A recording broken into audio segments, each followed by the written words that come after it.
Everyone have their microphones on? Okay, we'll get started. Welcome to the March 24th, 2025 Ithaca Town Board meeting. We will start, there's two public hearings at the beginning. The first public hearing is to consider approval regarding a noise permit application for 132 Bundy Road. I'll open the public hearing to see if any members of the public want to address this on this issue.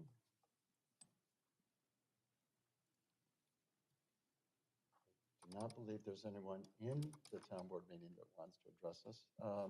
The only one that might, do you know, Kim? Is Kim here to address us on this topic? I think that's Kim from Trowbridge Wolf Michaels. Okay.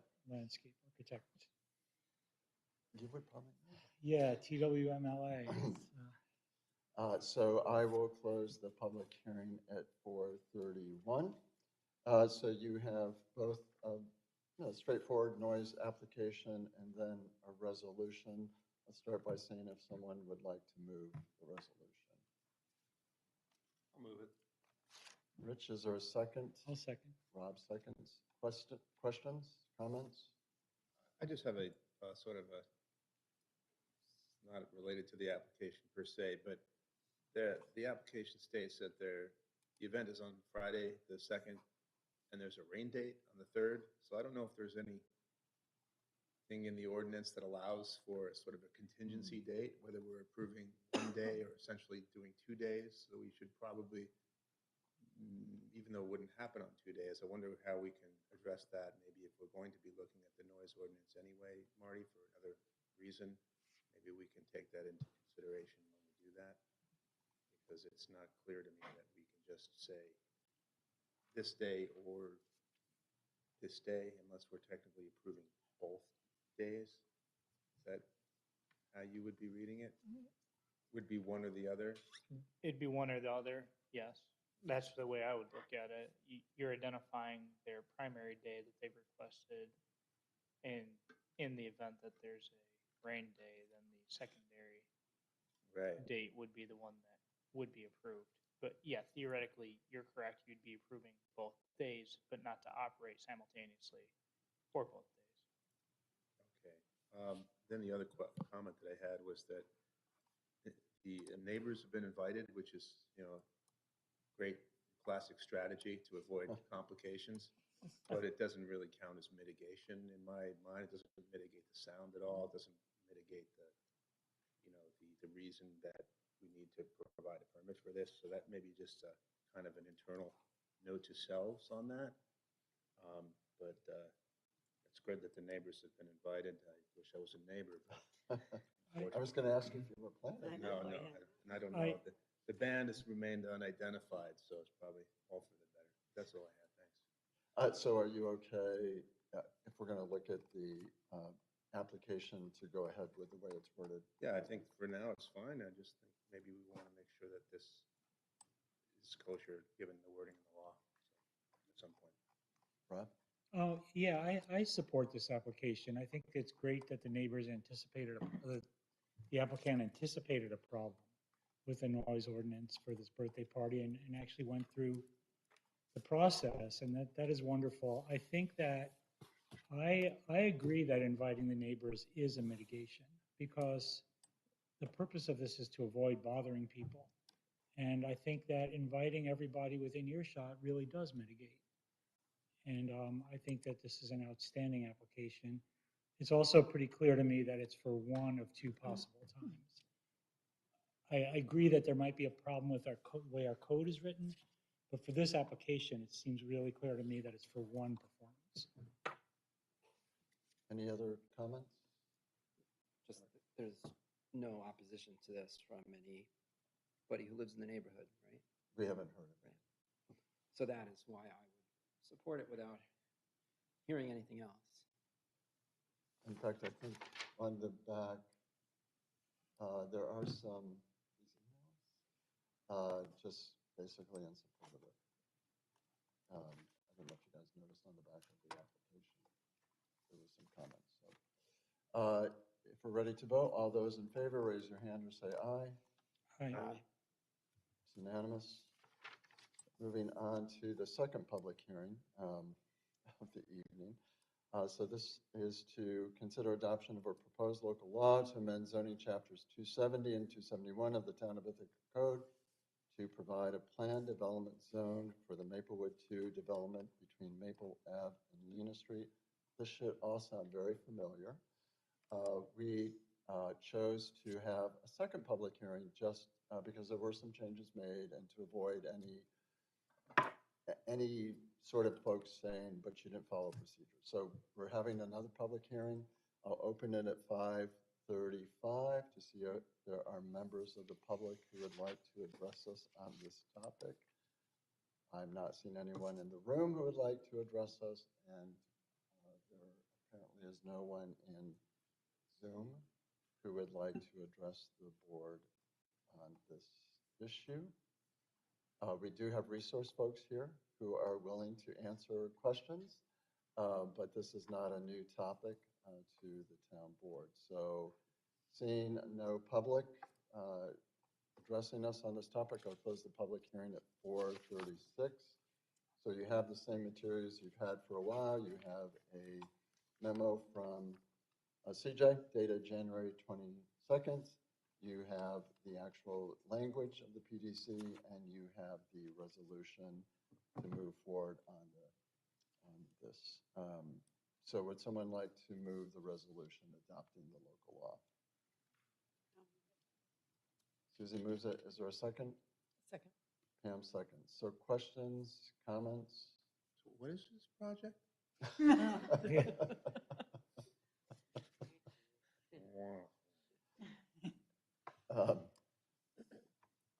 Have any questions come up for folks that you, yeah, I meant to ask that question since we do have some folks here prepared to answer any questions you have. CJ, is there anything you want to say? Nothing is, I think momentum is ready to go. Yeah, there's some conditions that the planning board made as part of the preliminary site plan approval, and should the town board see fit to approve the plan development zone, they'll be able to continue on to planning board for final site plan. And would that be at the next planning board meeting? Maybe it depends on, there's a couple outstanding conditions we're still trying to work out, but yeah, it's possible. Okay. Any other questions, comments? All those in favor, raise your hand or say aye. Aye. It's unanimous. Okay, thank you. Yay.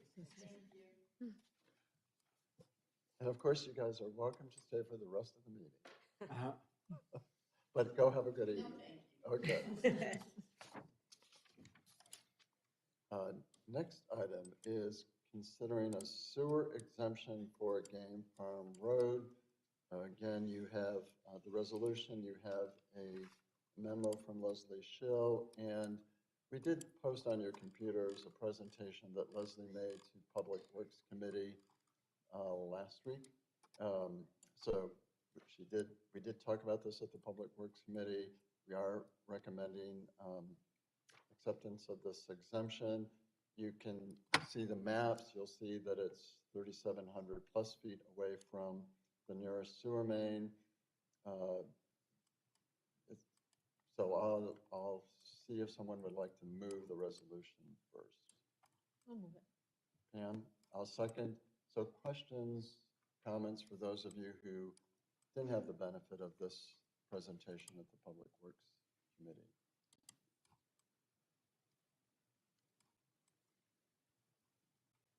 We did ask questions about, because there had been a map, Rich, I forget when Leslie said that was like a long time ago, a map that showed other potential buildings that would be there, but it sounds like at this point that was something that's gone by the wayside in terms of other potential development happening in the near future.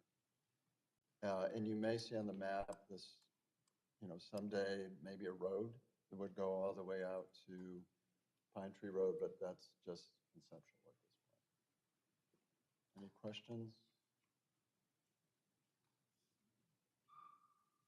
All those in favor of issuing the sewer exemption for the new Cornell Field hockey facilities, please raise your hand or say aye. Aye. Aye. It's unanimous. Thank you very, Leslie, we just approved it, the sewer exemption. You missed it. You missed. Yeah. You're welcome. First, I didn't recognize her with the sunglasses. It's good timing. So it is a study session. So now on to committee reports, starting with budget.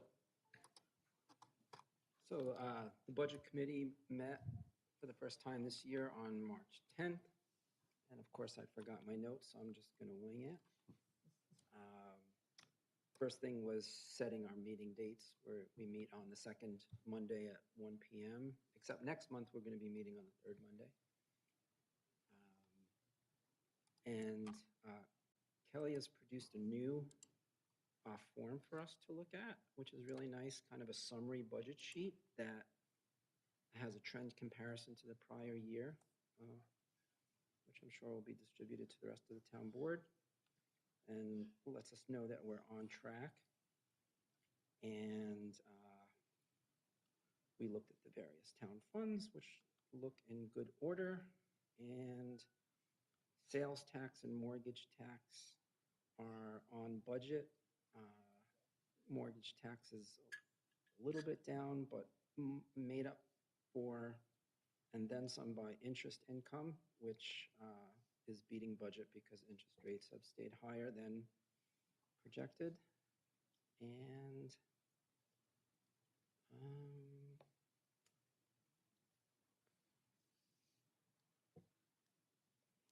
I don't think I have anything else to mention. Yeah, Anything no, we else? just reviewed goals Yeah. for 2025, but they're sort of goals that we have every year. Kelly, is there anything you want to add, or Pam? So that was pretty good for winging it. Thanks. Helpful when you can pull things up on your phone, right? I was just looking at the agenda for Right. the meeting. Yeah. So if no questions, we'll move I to, have questions. oh, go ahead. So the revenue, are those, is that year-to-date revenue? So would you compare that over, say, years past to determine whether you're on sort of the same trajectory for the year? Correct. So mortgage, for example, mortgage tax is down related to this time last year? So the report that we reviewed was the year-end report, and then we also, the two different reports. One that kind of gave a snapshot of where we finished for 2024, that compared quarter by quarter and then year over year. Mhm. And then for 25 are just kind of line item reports that show us where we are year to date for the first 2 months. So once we get at least a full quarter, then we'll start doing comparisons to prior. And the board will see these. We're going to just include them in the packets on a regular basis.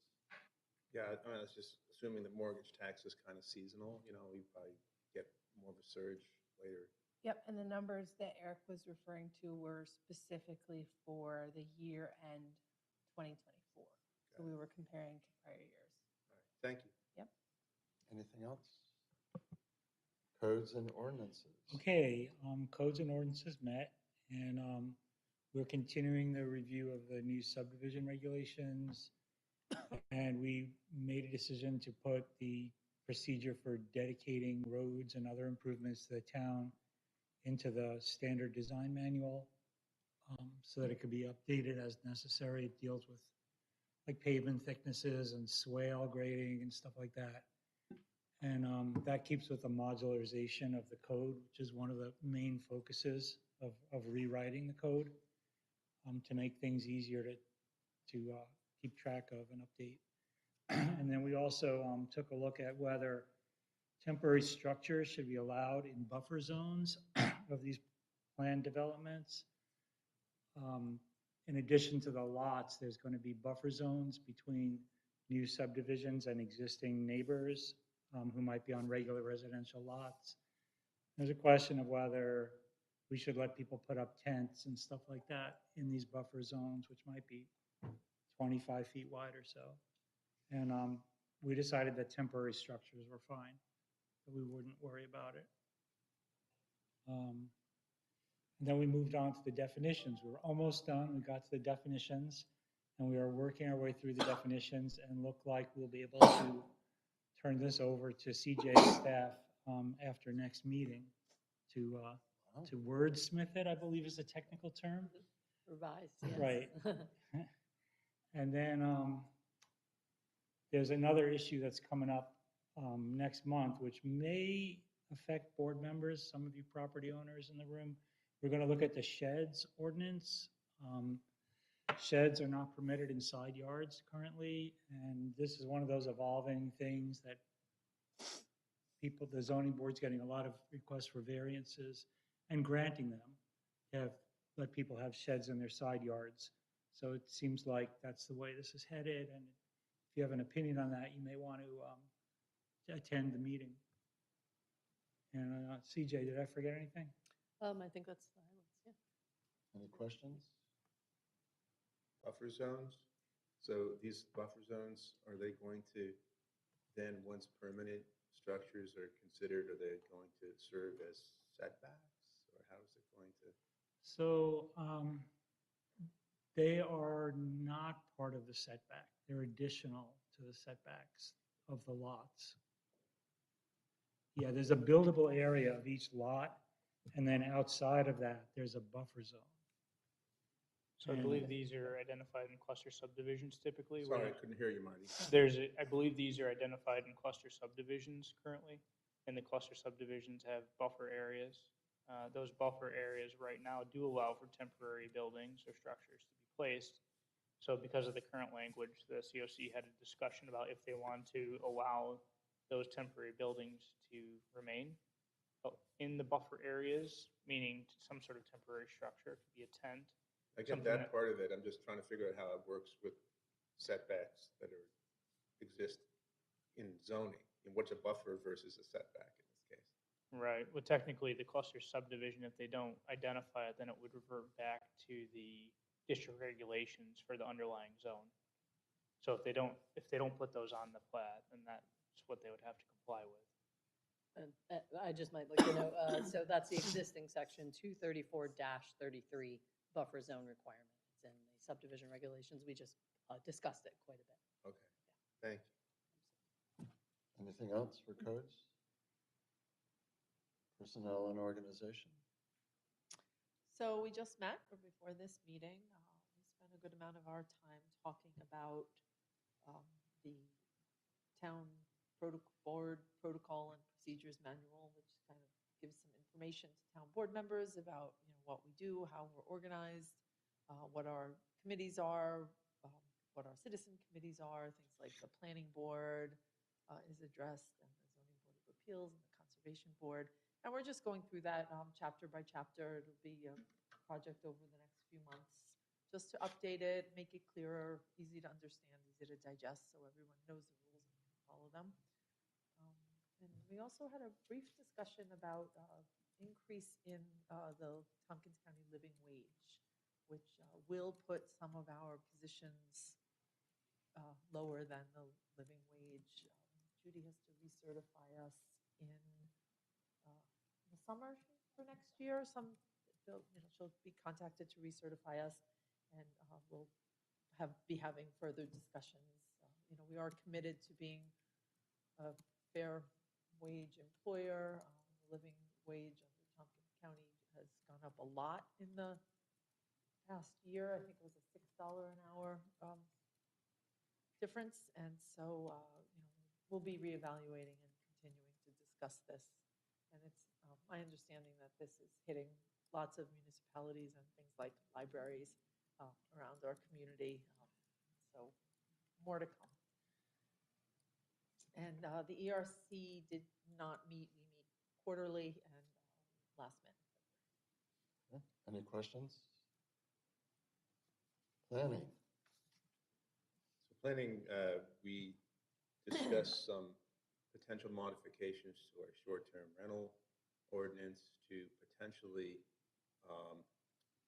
do away with the owner occupancy requirement in conservation and possibly ag zones.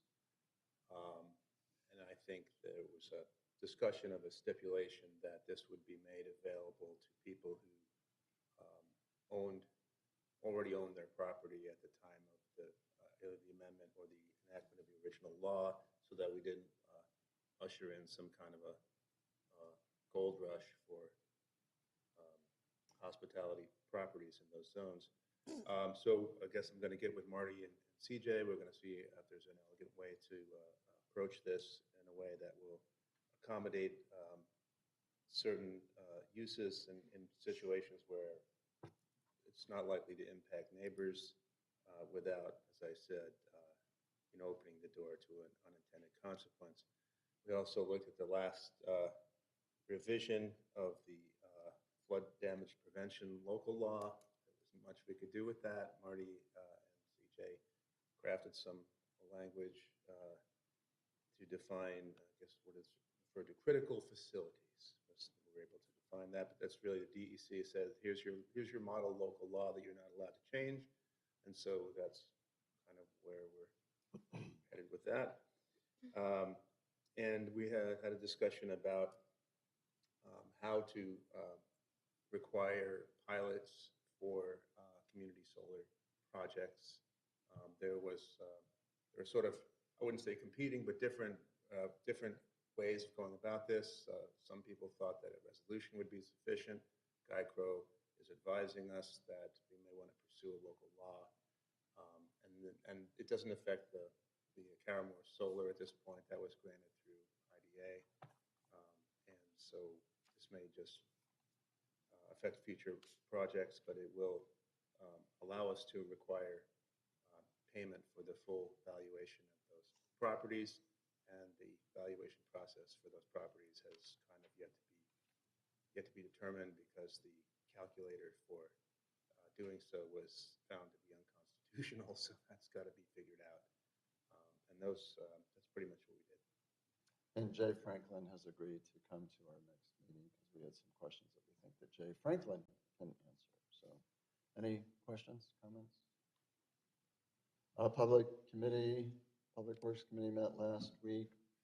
At Game Farm Road, the sewer exemption request was certainly a topic of conversation. Dave reviewed a drainage project on West King Road.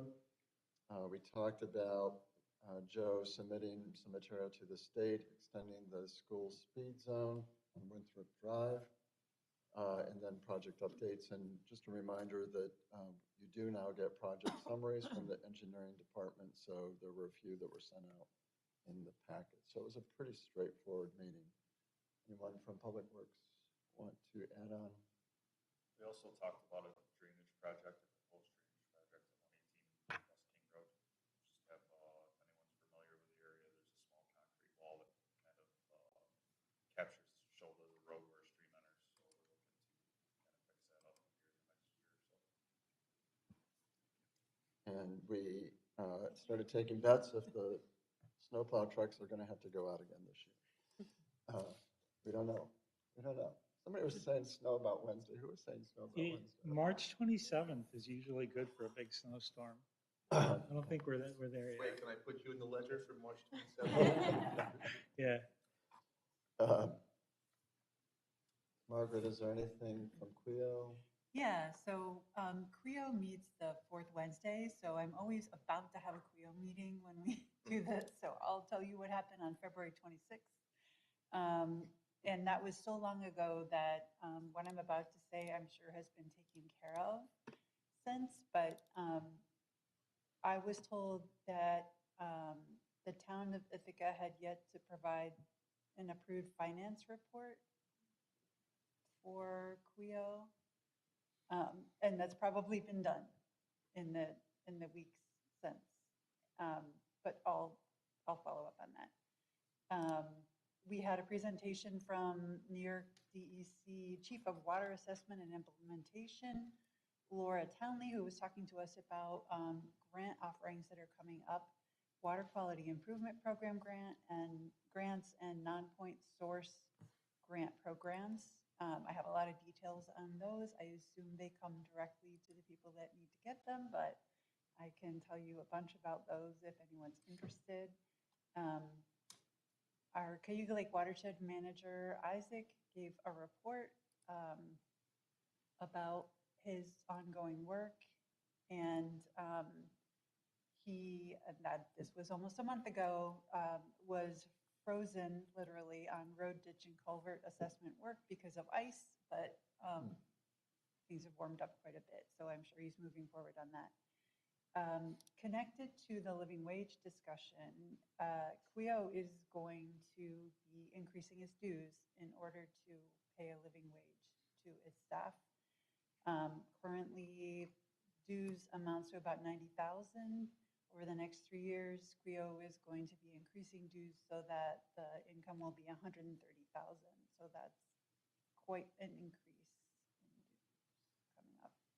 That's split over how many municipalities? I don't know A that lot. number, a lot. And So, then it's based on population. Yeah. Is our Yeah. formula. So I don't know what it so I don't know what our number is going means. to be. We'll have but- to go back and see what it will mean for us. Yeah. There were a couple public comment periods for important new water quality standards. Total phosphorus guidance comment period ended on March 11th. And the DEC 303 comment period ended on the 18th. I can't remember what 303. Different aspects of water quality, and Quio was actively engaged in that on behalf of the municipalities around the lake, which is always good to see. Yeah, that's it. Thank you very much. I have a question. Do you know whether Quio weighed in on the 303D list? Because there are various water body segments that are named not supposed to be removed until they attain water quality standards. Do you know whether they made a statement for or against the inclusion of certain water body segments on the list? I'll get back to you about that. Removal thereof? I suspect they did. Okay. I thought I had another question. Do you know about how much money there is for non-point source grants? Is there? Yeah, it's the grants. Well, I can tell you the amount of the grants is between 55 and 75,000 apiece. And I don't know how many of those are being granted, but Are they mostly targeted for municipalities, or are they targeted toward the ag community, or is it open to anyone who can? for non-point source Yes. specifically, municipalities are eligible. I don't know whether municipalities have exclusive rights, but municipalities are definitely eligible, which is what I noted down. Well, we can talk offline. 'Cause I'm curious because there may be some local farms that could benefit from some assistance to control runoff. Mhm. Okay, other reports? Some of you sit on youth commissions, any other intermunicipal reports? Anything from SJC that we can report on? I don't know where to start. Okay. Not to put that one on the spot. So any other updates? The city has a joint interceptor that requires emergency repair on Cecil Malone. They've started the repair. It's quite costly because it is an emergency. It's actively leaking under the railroad tracks, and the railroad's involved, which they have quite a fee for permitting and review. The estimated cost is $210,000, so our share would be $90,000.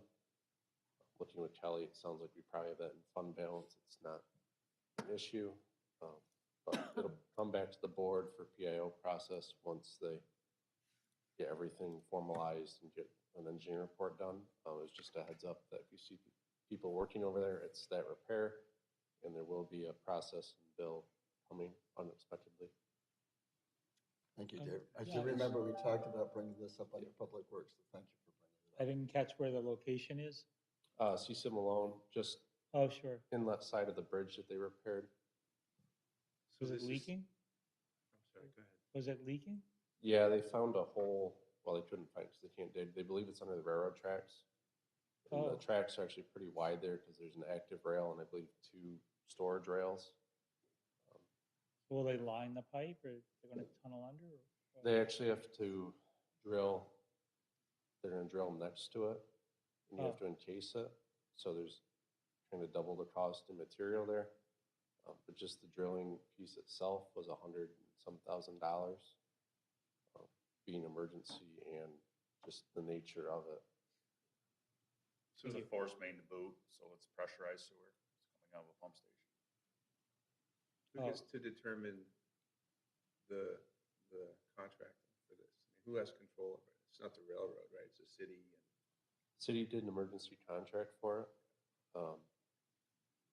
I don't know how many quotes or anything he sought for the drilling. I know there's not a ton of drillers in the area.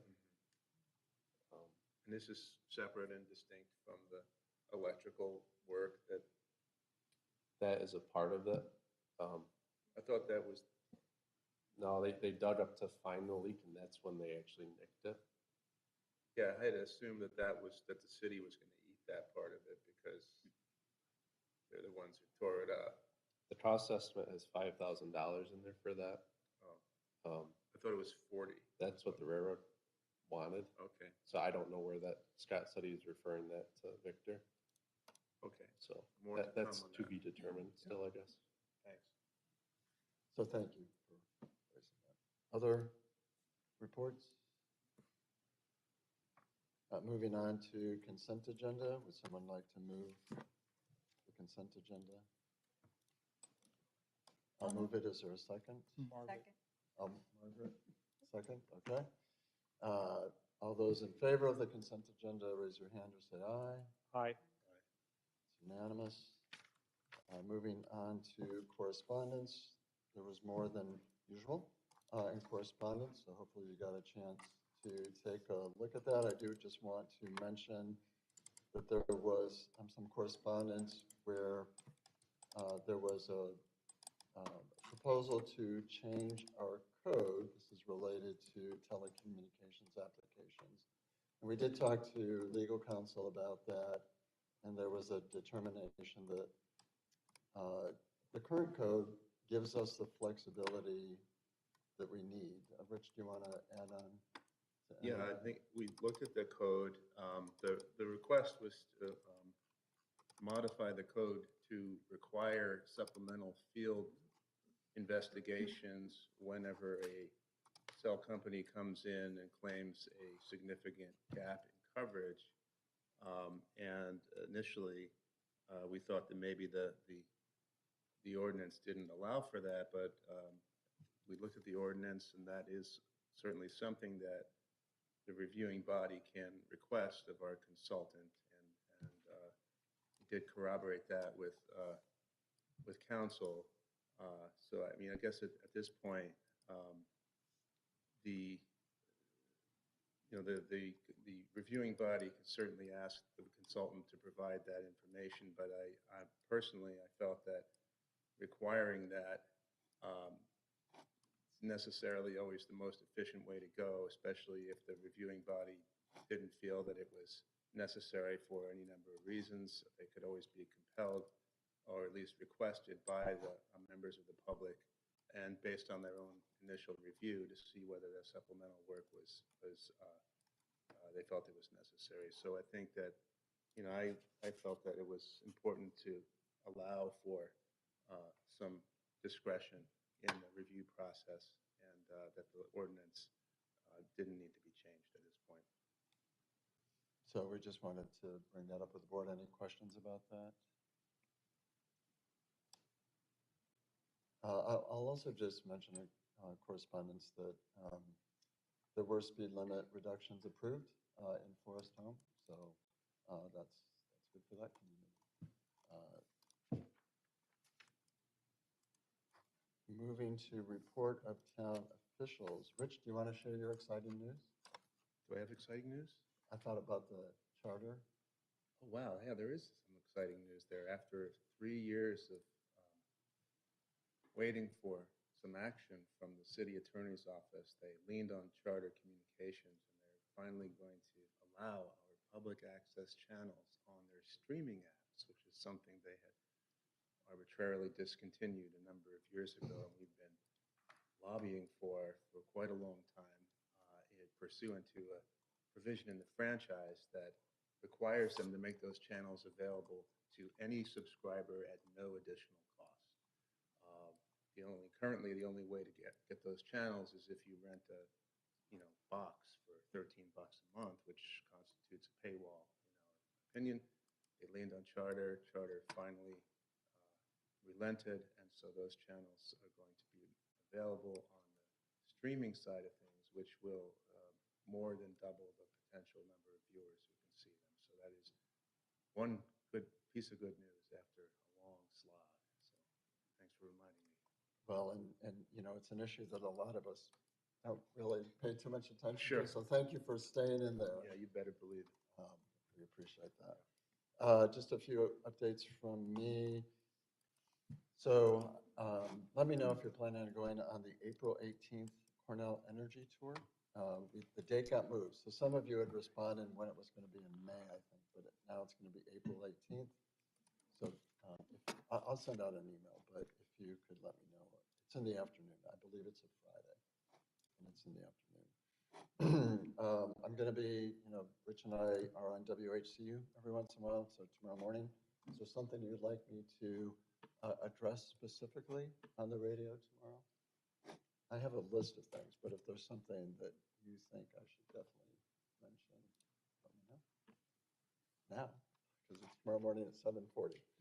Community choice aggregation. That's on my list. It's on my list.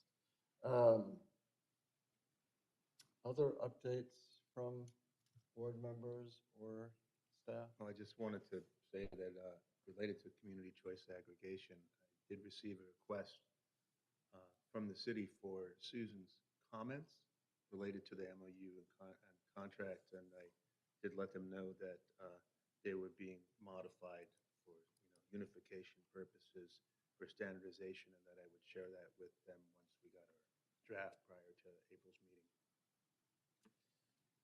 Yeah, there's some exciting things that will be coming up on future board meetings. That historic preservation ordinance. So we're making progress on some things that get stalled. Any other updates? If not, I am going to move that we go into executive session to discuss real property where disclosure could impact price. Would someone like to second? Pam seconds. All those in favor, raise your hand or say aye. It's unanimous. So I'll let you, and everyone